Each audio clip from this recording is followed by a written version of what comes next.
師，我想去廁所啊，好記得快啲返。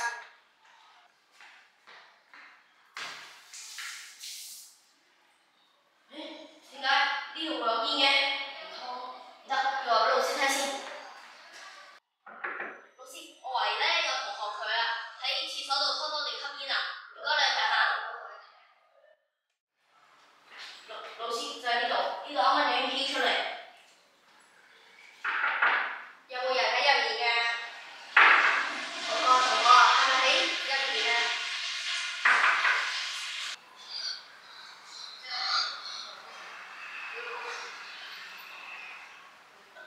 林老師、周老師，我琴日喺男廁度發現咗有一位同學，因為吸食咗太空油而暈低咗啊！太空油睇似係普通電子煙油，其實係毒品嚟㗎。係啊，吸食太空油呢會令人上癮，仲會精神不定，會出現幻覺㗎。太空油主要成分係伊代米子，係受法律嚴格管制嘅毒品。咁購買或者持有係咪都會犯法㗎？購買同埋持有會被判罰款同埋監禁，持有者會留下案底㗎。所以我哋要為我哋嘅健康同埋前途着想，千祈唔好一時好奇心而以身試法啊！志明啊，點解你會接觸到太空油嘅？唉，平時放咗學我就會去籃球場打波，然後呢就認識到一啲中學生。咁嗰啲太空油係佢哋俾你㗎？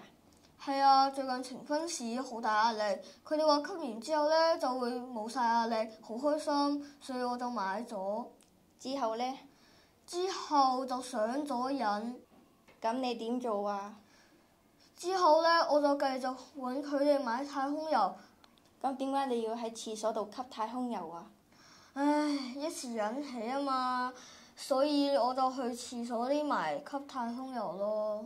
志明啊，經過呢次教訓，下次如果再有人叫你吸食太空油，實至係其他毒品，你會點做啊？我會嗱，好嘢嚟㗎，食完好開心㗎。呢個唔係太空油咩？呢個係毒品喎！企啊，唔剔嘢！哎呀，試下啦，又唔係叫你成日吸一兩啖啫嘛。